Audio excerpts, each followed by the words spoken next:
മനുഷ്യ, ഇന്ന് Valentine's day അല്ലേ? ഇന്നെങ്കിലും നിങ്ങൾക്ക് നേരത്തെ പോയി ആ ബേക്കറി ഒന്ന് തുറന്നുകൂടെ? കുറച്ച് ഡയറി മിൽക്കെങ്കിലും വിറ്റ് പോയില്ലായിരുന്ന?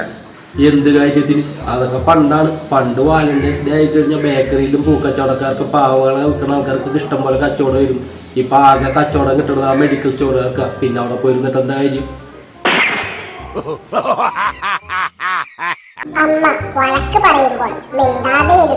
എന്തേടാ, നിന്റെ വായില് നാക്കില്ലേ? നാവിറങ്ങിപ്പോയാ? മൂത്തവരോട് തർക്കുത്തരം പറയുന്നോ? അസത്തെ.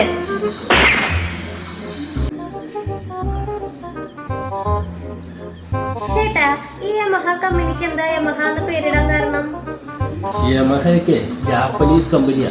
ജപ്പാനിലെ പേരുകളൊക്കെ അങ്ങനെയാ. അതാണ് യമഹയ്ക്ക് അങ്ങനെ പേര് വരാൻ കാരണം. ഓ, അങ്ങനെയാണല്ലേ.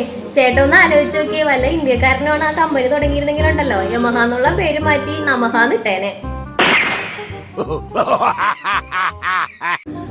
ചേട്ടാ അറിഞ്ഞ അപ്പുറത്തെ വീട്ടിലെ സുമേഷിനെ കാമുകീനെ ചീത്ത വിളിച്ച് മെസ്സേജ് അയച്ചതിന് കോളേജിൽ നിന്ന് പുറത്താക്കി.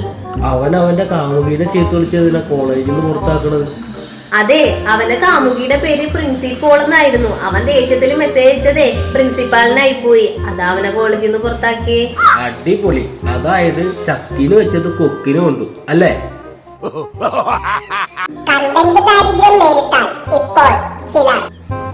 അയ്യോ നാട്ടുകാരെ, ഞാനിവിടെ ഇത്തിരി ചോറ് ചോദിച്ചിട്ട് ഇവിടെ ആരും ചോറ് തന്നില്ലേ? ആരെങ്കിലും എനിക്ക് ഇത്തിരി ചോറ് മേടിച്ച് തന്നെ. അയ്യോ അയ്യോ അയ്യോ അയ്യോ.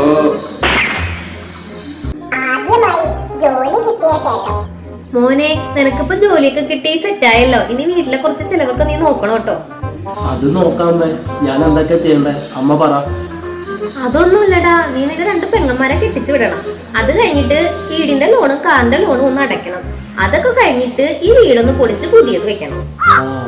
അത്രയും മതിയല്ലേ? എന്നാ പിന്നെ നമ്മുടെ വീടിന്റെ ഫ്രണ്ടിൽ കൂടി പോണ റോഡും കൂടി ഞാൻ എന്നിട്ട് അറിയാം. എന്നാ മോനത് പറ്റുമെങ്കിൽ അതുകൂടെ ചെയ്തു.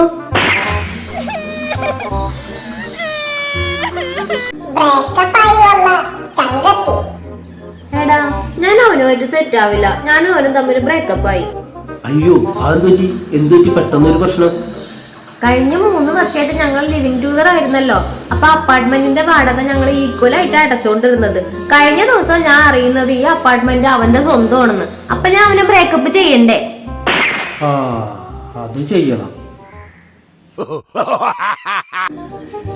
ഈ യൂട്യൂബില് പരസ്യം കണ്ട് മടുത്ത് ഞാൻ 149 രൂപ കൊടുത്ത് ആഡ്സ് റിമൂവ് ചെയ്യാൻ പോവാ യൂട്യൂബില്. അതെന്തായാലും നന്നായി. കോടികൾ കൊടുത്താണ് വലിയ വലിയ കമ്പനികൾ യൂട്യൂബിൽ പരസ്യം കാണിക്കണം. നമ്മളാണെങ്കിലും ഒരു 149 രൂപ കൊടുത്ത് ഈ പരസ്യങ്ങളൊക്കെ ഇല്ലാണ്ട് വെക്കും. രണ്ടും കൊണ്ടും യൂട്യൂബിന് ലാഭം. എന്താ അല്ലേ?